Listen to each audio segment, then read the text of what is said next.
오늘 주신 말씀 함께 공독하겠습니다. 에베소서 1장 17절에서 19절까지 말씀, 에베소서 1장 17절에서 19절까지 말씀입니다.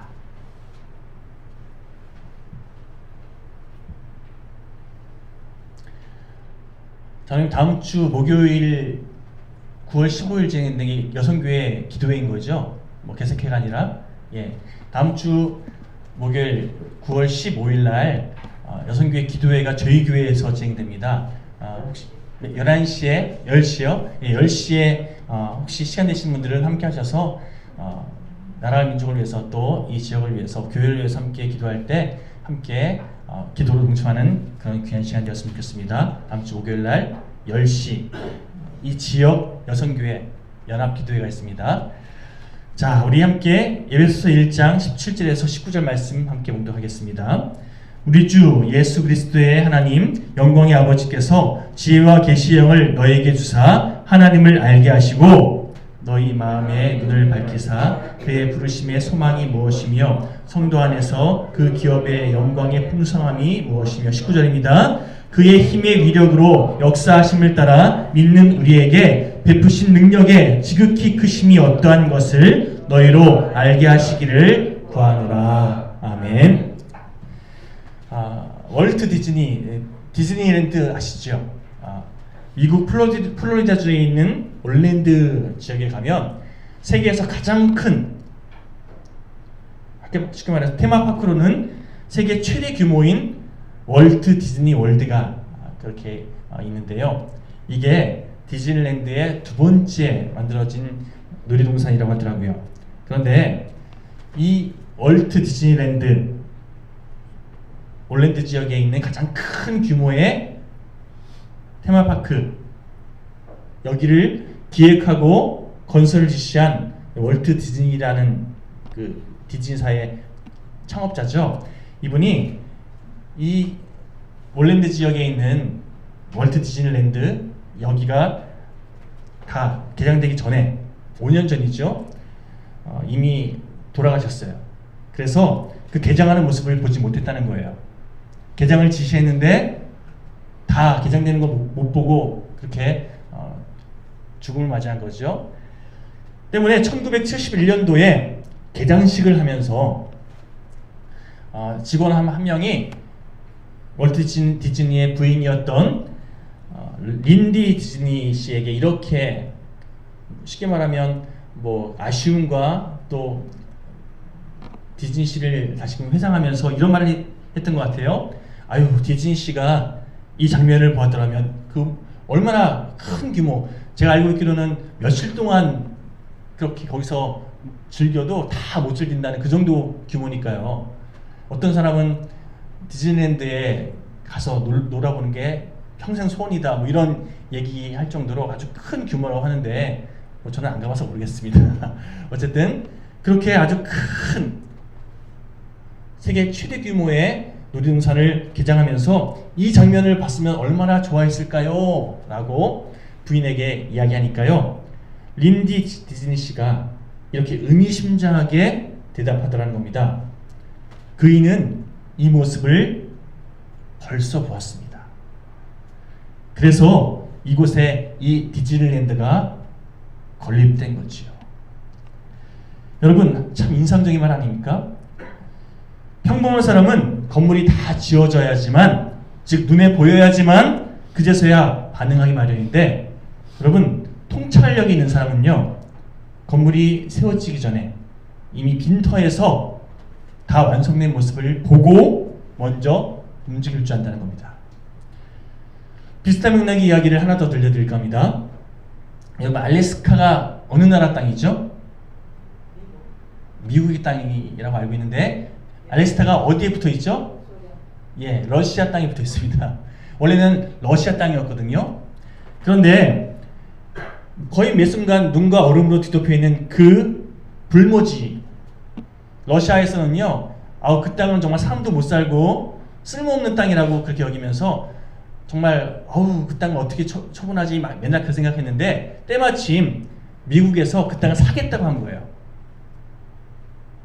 1867년도, 굉장히 오래전이죠. 러시아로부터 그 불모지 땅을 미국이 사들이면서 소유권이 미국으로 넘어간 거예요. 미국 본토의 20%나 달하는 땅이라고 하니까 얼마나 큽니까? 그렇죠? 그런데 워낙 쓸모없이 여겨졌던 땅이기 때문에 총 비용이 720만 불. 총 비용 따지면 아주 큰 금액이지만, 그런데 그 당시 시세로 한 에이커당 2센트의 가격이니까 2센트면 얼마죠? 한 200원? 300원? 여러분, 총액수로는 큰 금액이지만 평수 따지면 엄청나게 싼 금액으로 산 거예요. 하지만 여러분, 그 당시 그 불모지를 왜 돈 주고 사냐, 왜 돈 낭비하냐 하면서 미국 내 여론이 아주 반대가 심하고 비난 일색이었다고 하는 거죠. 그 당시 그 일을 추진했던 국무장관 윌리엄 스워드를 향해서 사람들이 얼마나 비아냥거리고 또 얼마나 험담했는지 정말 담당자로서 스워드라는 사람이 얼마나 힘들었겠습니까? 그런데 그 일을 진행하면서 어쨌든 끝까지 최선을 다해서 진행시켰고 결국에는 알래스카를 사왔다는 거예요. 사람들이 이렇게 비아냥을 했대요. 그렇게 큰 아이스박스 어디에 쓰려고 사냐고. 만약 얼음이 필요하면 미시시피 강에 있는 얼음을 깨서 당신 집에 채우라고. 쓸데없는 짓 한다는 거죠, 한마디로. 여러분, 이 법안이 얼마나 치열하게 끝까지 시비가 붙었는지 한 표 차이로 통과됐대요. 얼마나 힘든 과정이었겠습니까? 이렇게 조롱을 당했던 알래스카 땅 매입이었는데, 그런데 1세기, 다시 말해서 100년째 지내지 않아서 그곳에서 어마어마한 유전이 발견되고, 그리고 아주 광물들이 많이 매립된 땅이라는 것이 발견되면서 러시아가 땅을 치고 후회했다는 거예요. 우리가 왜 그 헐값에 팔았나? 아니, 왜 우리가 왜 팔았나? 아무튼 이 과정에 대한 글을 제가 읽으면서 제가 주목했던 부분이 하나 있는데요. 이 알래스카를 매입하는 이 과정을 주도했던 국무장관 스워드라는 사람의 통찰력입니다. 그가 반대하는 의원들을 향해서 이렇게 설득했다고 하는데요. 나는 지금 문 덮인 알래스카를, 쉽게 말해서 얼음덩어리를 살려고 하는 게 아닙니다.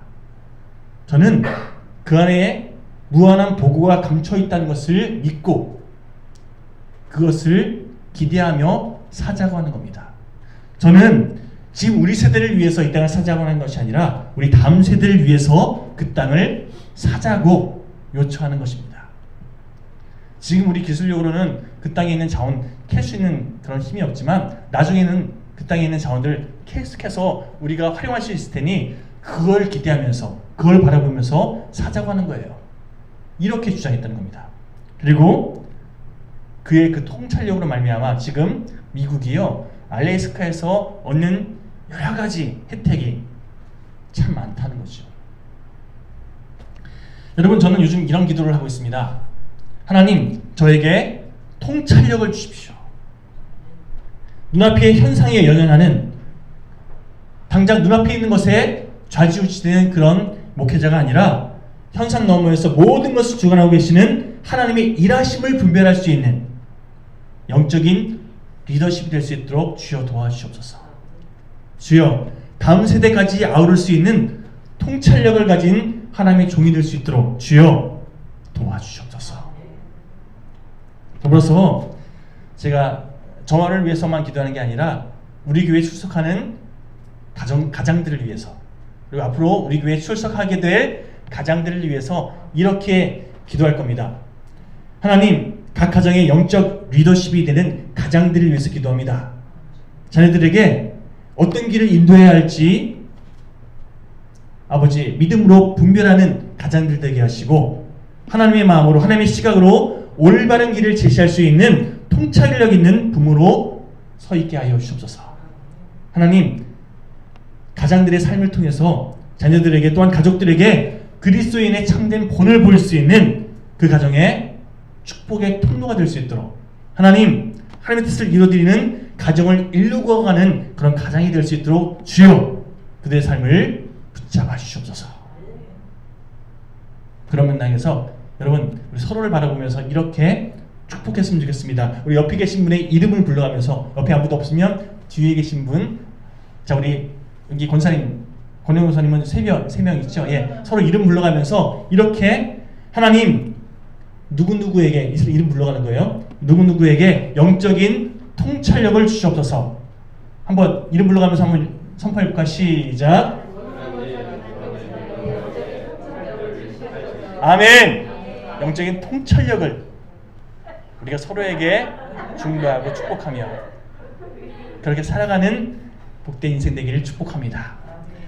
자, 오늘부터 몇 주간에 걸쳐서 내 뜻인가 하나님 뜻인가 라는 주제로, 내 뜻인가 아니면 하나님의 뜻인가 라는 주제로 말씀을 전하려고 하는데요, 오늘은 그 첫 번째 시간 너로 알게 하시기로 라는 제목으로 영적인 통찰력을 가지고 살아갑시다 라는 그런 내용으로 함께 말씀을 살펴보려고 합니다. 자, 우리가 함께 읽은 본문 말씀은 에베소 교회를 향한, 에베소가 지금은 터키의 에파소라는 지역이에요. 예, 이 에베소 교회를 향한 바울의 중보 기도 내용을 소개하고 있는데요, 우리 다시 한번 본문 말씀 한 목소리로 17절에서 19절까지 한 목소리로 함께 봉독합니다. 시작. 우리 주 예수 그리스도의 하나님 영광의 아버지께서 지혜와 계시의 영을 너희에게 주사 하나님을 알게 하시고 너희 마음의 눈을 밝히사 그의 부르심의 소망이 무엇이며 성도 안에서 그 기업의 영광의 풍성함이 무엇이며 그의 힘의 위력으로 역사하심을 따라 믿는 우리에게 베푸신 능력의 지극히 크심이 어떠한 것을 너희로 알게 하시기를 구하노라. 아멘. 특별히 18절에서 마음의 눈을 밝히사 라는 이 구절은요, 신령한 진리를 깨달을 수 있도록 영적인 통찰력을 열어주십시오 라는 그런 내용으로 해석할 수 있습니다.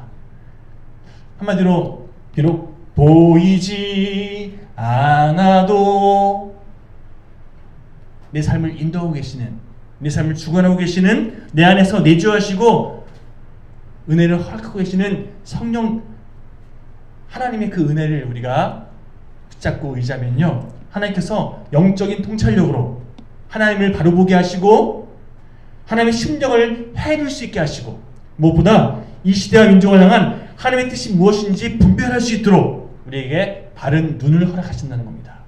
그래서 그전에는 내 시각, 내 관점, 내 경험으로 바라봤던 그 일들을 하나님의 시각으로, 하나님의 마음으로 바르게 해석할 수 있는 그런 통찰력 있는 인생으로 살게 되는 것, 이것이 마음의 눈이 밝아진다라는 의미라는 생각이 듭니다. 여러분, 여기서 짚고 넘어갈 것이 있는데요, 에베소서 1장 15절에 보면 이 앞절이죠. 제가 공독해 드리겠습니다. 이로 말미암아 우리 주 예수 안에서 너희 믿음과 모든 성도를 향한 사랑을 나도 듣고. 에베소 교회가 얼마나 믿음 있는 공동체였는지, 얼마나 사랑이 충만한 공동체였는지 그 소문을 내가 들었다는 거예요. 이렇게 에베소 교인들이 정말 소문난 교회라는 것을 내가 너희들에게 그렇게 칭찬했던 바울이 그것으로 만족하지 않고요, 오늘 본 말씀을 통해서 너희들이 더 성장했으면 좋겠다, 너희들이 더 성숙되어졌으면 좋겠다 라고 기도하고 있어요. 여러분, 전 이 바울의 중보기도 보면서요, 아주 중요한 영적 진리를 깨닫게 되는데요, 여러분, 교회는 서로 사랑해야 됩니다. 서로 용서하고 용납할 줄 알아야 됩니다. 말 맞다나 분위기가 아주 좋아야 합니다. 교회 가야 되는데 교회 가기 싫어, 이런 분위기면 안 되잖아요. 제가 예전에 선교당 활동하는데 선교당 모임 있는 그 요일 빨리 왔으면, 빨리 만났으면 막 그런 기대감이 있었거든요. 저는 우리 영일교회가 그런 교회가 되었으면 좋겠습니다. 빨리 주일이 있으면, 빨리 속회 모임이 찾아왔으면, 빨리 만났으면, 이런 기대감이 딱 자리 잡혀 있는 그런 교회. 그런데 여러분, 말 맞다는 분위기 좋은 교회, 이것으로 만족하면 안 된다는 거예요. 그것만으로 교회 역할을 다했다 할 수 없다는 거지요.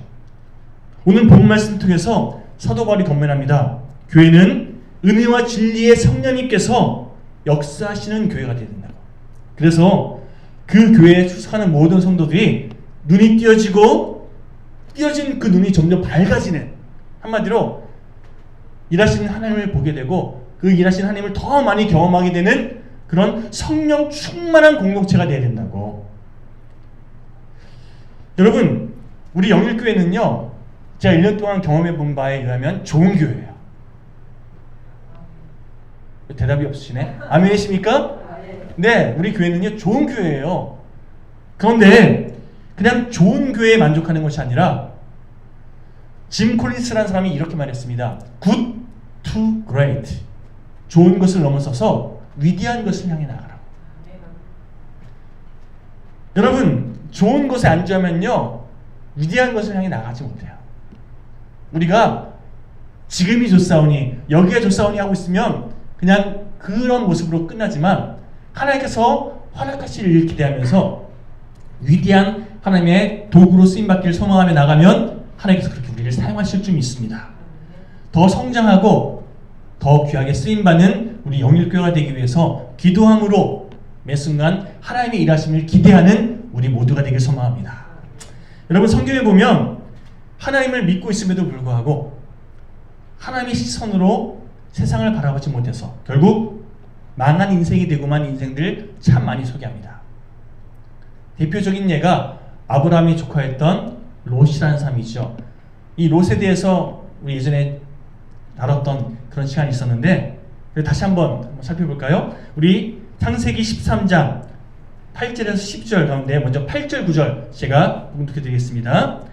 아브라함이 롯에게 이르되 우리는 한 친족이라 나나 너나 내 목자나 내 목자나 서로 다투게 하지 말자. 내 앞에 온 땅이 있지 아니하냐. 나를 떠나가라. 내가 좌하면 나는 우하고 내가 우하면 나는 좌하리라. 자꾸만 롯의 식구들의 종들과 아브라함의 종들이 서로 싸워요. 뭐 때문에? 서로 자신의 가축들을 먼저 먹이겠다고. 한정된 초원에서 물과 풀을 같이 먹여야 되니까 서로 자기네 가축들에게 먼저 먹이겠다고 싸우는 거예요. 그걸 보고 아브라함이 여러분 서로 화목하게 지내기 위해서 이대로 안 되겠다. 해결책을 제시하는데요. 여러분, 아브라함이 삼촌이잖아요. 그러면 조카에게 얼마든지 야, 그래도 내가 삼촌인데 내 말 따라. 이렇게 기득권을 발휘해도 되거든요. 하지만 자신의 기득권 내려놓고 양보하면서 조카인 롯에게 먼저 선택권을 주더라는 거예요. 예수님께서 우리에게 본을 보신 것도 이런 모습이에요. 사실은 그 모든 것을 다 주관하고 계시는 예수님께서 자신의 기득권을 내려놓고 가장 낮은 자리에서 우리를 섬겨주셨잖아요. 그랬더니 롯이 무엇을 보았고 어디를 선택했습니까? 우리 10절 11절 말씀 함께 읽어볼까요? 시작. 이에 롯이 눈을 들어 유단 지역을 바라본즉 소알까지 온 땅이 물이 넉넉하니 여호와께서 소돔과 고모라를 멸하시기 전이었으므로 여호와의 동산 같고 애굽 땅과 같았더라. 그러므로 롯이 유단 온 지역을 택하고 동으로 옮기니 그들이 서로 떠난지라.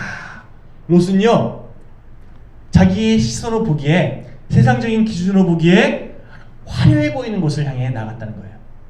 야, 저기 가면 먹고 살만 하겠다 싶은 곳을 향해서 그렇게 나아갔다는 거죠. 롯에게는요 영적인 통찰력이 없었습니다. 그래서 눈으로 보기에 보암직하고 먹음직한 것을 향해 아주 매력적인 것을 향해 나아갔다는 거지요. 그러나 롯이 간과한 것이 있었는데요. 우리 13절 말씀 함께 읽어볼까요? 시작. 소돔 사람은 여호와 앞에 악하며 큰 죄인이었더라. 이걸 보는 영적인 통찰력이 롯에게는 없었다는 거예요. 그러다 보니 그렇게 보기 좋아 보였던 그렇게 먹고 살만해 보였던 그 땅에 가서 결국에는 롯은 말할 것도 없고 롯의 가족들까지 다 망하게 되지 않았습니까? 그에 반해서 사도행전 10장에 보면요 고넬료라는 사람을 소개하고 있는데요. 여러분, 고넬료 한 사람이 하나님께 자신의 삶을 온전히 맡겨드리면서 영안이 밝아지고 올바른 삶의 선택을 하다 보니까 결국 자기 혼자만 축복받는 것으로 그친 것이 아니라 온 집안이 하나님의 국률하심을 입고 모든 사람들이 함께 기도하는 법을 배우며 결국엔 하나님의 은혜를 함께 누리는 그런 축복의 가정으로 일어서게 되더라는 거죠. 그런 의미에서 제가 앞서 우리 교회에 출석하는 가장들에게 하나님 영안을 열어주십시오. 성령께서 은혜를 허락하여 주셔서 눈을 밝혀주시고 그래서 롯과 같은 잘못된 판단이 아니라 고넬료 같은 올바른 삶의 선택으로 그 가정들을 올바르게 이끌어갈 수 있는 영적인 가정이 될 수 있도록 인도해 주시옵소서라고 기도하는 이유를 아시겠죠? 여러분, 오늘 함께 봉독한 본문을 통해서 우리가 붙잡아야 할 기도 제목 2가지를 함께 끄집어내고 함께 그것을 붙잡고 기도하는 시간 갖기 원하는데요. 첫째로 함께 읽어보겠습니다. 시작. 영적인 눈을 밝혀달라고 기도해야 합니다. 영적인 통찰력을 갖게 달라고, 영안을 열어달라고 기도해야 합니다. 제가 매일 기도할 때 놓치지 않는 기도 제목 중에 하나님 제 입술과 제 마음을 붙잡아 주시옵소서 라는 기도 제목이 있고요. 또 나가서 이 기도 제목, 하나님 영적인 눈을 밝혀주시옵소서. 내가 바르게 바라볼 수 있도록, 바르게 깨달을 수 있도록 도와달라고 매 순간 기도합니다. 안 그러면 그 순간 내 감정대로 해석하거든요. 내 생각대로 판단하거든요. 잘못된 선택하기 십상이더라는 거죠. 영적인 눈이 밝아지는 것이 얼마나 중요한지 열왕기하 6장이 우리에게 좋은 사례를 소개합니다. 열왕기하 6장은 제가 예전 주일 예배 때 한번 다룬 적이 있는데요. 여러분, 세계적인 강국이었던 아람의 왕이 이스라엘을 잡아삼키려고 매번 침공했는데 어떻게 된 일인지 그 힘있는 아람 군대가 이스라엘 침공을 성공을 하지 못해요. 그래서 너무나 이상해서 이게 어떻게 된 일인가 잘 좀 이유를 찾아보니까 이스라엘에 엘리사라는 영적 지도자가 있어서 그로 인해서 우리가 침공할 때마다 가로막히는 거라는 것을 깨닫게 돼요.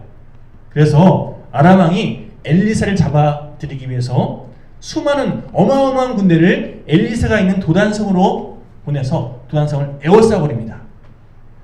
자, 이 어마어마한 군대의 유형을 보면서 엘리사의 사환이 펄펄 떨면서 엘리사에게 이렇게 보고합니다. 우리 열왕기하 6장 15절 말씀 함께 읽어볼까요? 시작. 하나님의 사람의 사환이 일찍이 일어나서 나가보니 군사와 말과 병거가 성읍을 에워쌌는지라. 그의 사환이 엘리사에게 말하되 아, 내 주여, 우리가 어찌하리이까 하니. 이 사환의 이 이야기 실감나게 제가 다시 한번 읽어볼까요? 아, 내 주여, 어찌합니까? 이러면서 막 두려워 떨면서 얘기했겠죠. 어떻게 할 수 없어서 이제 큰일 났다고, 이제 우리 죽게 됐다고 벌벌 떨면서 얘기했을 겁니다. 그때 엘리사가 뭐라고 대답했는지 16절 함께 읽어볼까요? 시작. 대답하되 두려워하지 말라. 우리와 함께한 자가 그들과 함께한 자보다 많으니라 하고. 사원 입장에서는 황당한 얘기예요.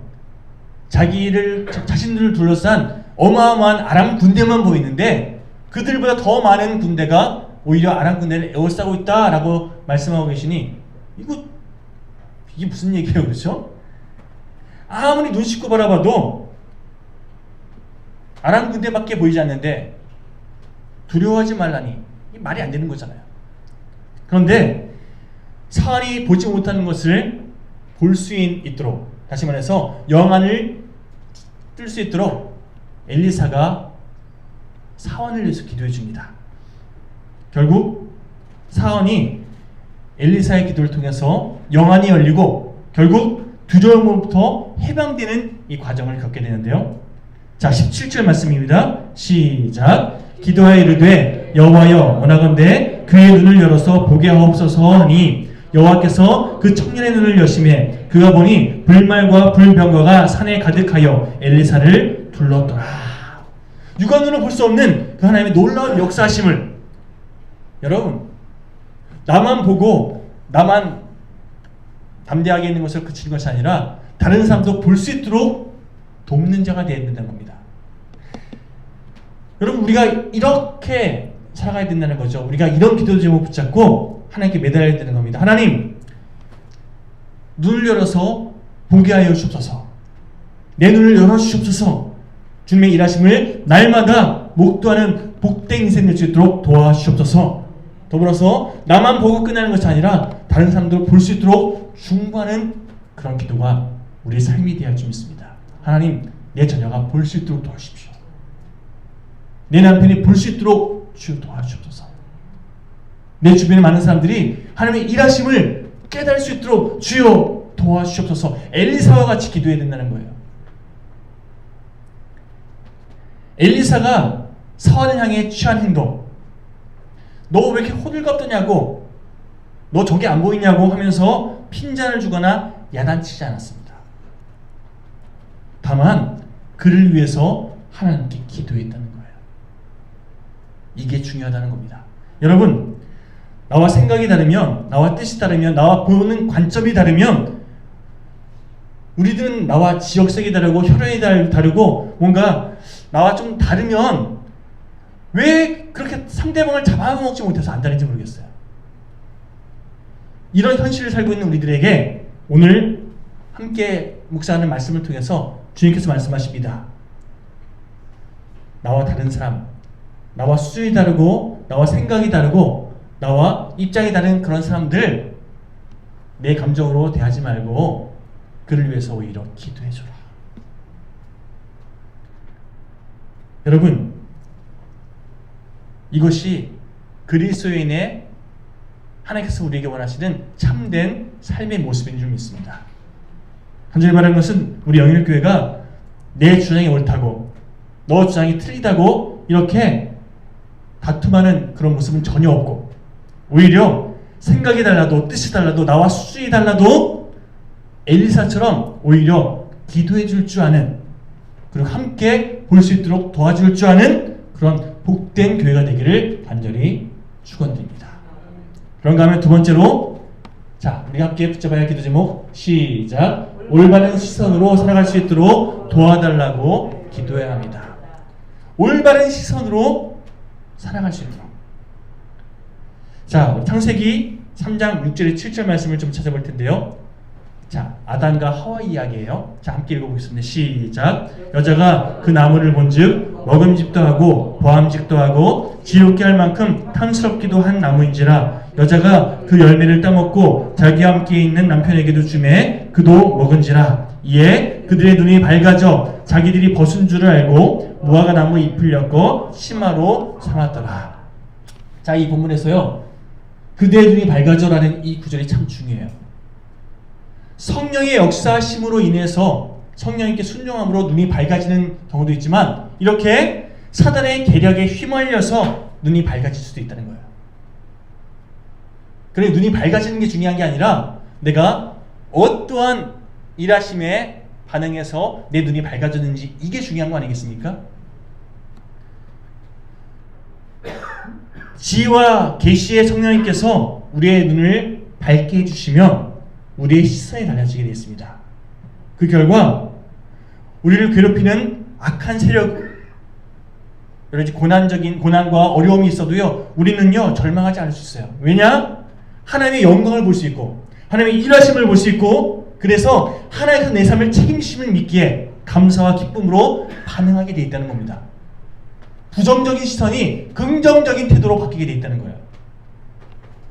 하나님의 일하심에 반응해서 눈이 밝아지게 돼요. 반면에 사단의 일하심에 동조해서 눈이 밝아지잖아요. 그러면 아담과 하와가 그랬던 것처럼 서로 비난하고요. 왜요? 서로 벌거벗음을 보고 스스로 부끄러워 가리게 되고, 그러면서 다른 사람들에게 책임 전가하면서 이렇게, 여러분, 오히려 부정적인 모습들로 반응하는 이런 흐름이 나타나게 된다는 겁니다. 눈이 밝아지는 것보다 더 중요한 것은요, 내가 성령님의 일하심에 반응해서 눈이 밝아지는가, 그래서 바른 반응으로 나타나는가, 아니면 사단의 일함에 내가 반응해서 이렇게 흘러가는가, 이걸 분별할 수 있는 영적인 통찰력이 있어야 된다는 거예요. 창세기 13장에 보면 아주 의미 있는 말씀이 기록되어 있는데요.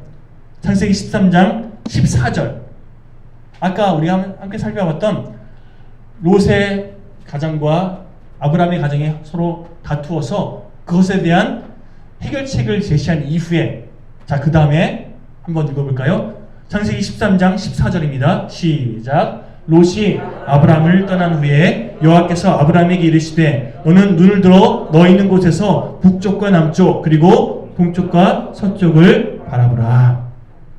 아브라함에게 하나님께서 바라보라 라고 말씀하십니다. 자, 이 구절과 우리 앞서 살펴봤던 창세기 13장 10절, 자, 롯이 눈을 들어, 이 두 구절을 좀 비교해서 살펴보십시오. 아브라함은요, 하나님께서 보라고 하시는 것을 봤어요. 롯은요, 자기가 보고 싶은 것을 봤습니다. 이 두 가지가 다른 결국을 초래했다는 거예요. 다시 말씀드립니다. 내가 보고 싶은 것을 보느냐, 하나님께서 보여주시는 것을 보느냐에 따라서 나의 삶의 과정이 달라지게 되어 있다는 겁니다.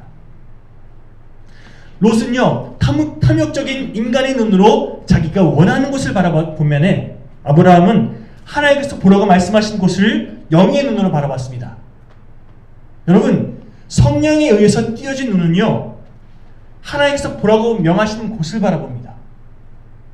하나님께서 보여주신 비전을 보며 살아갑니다.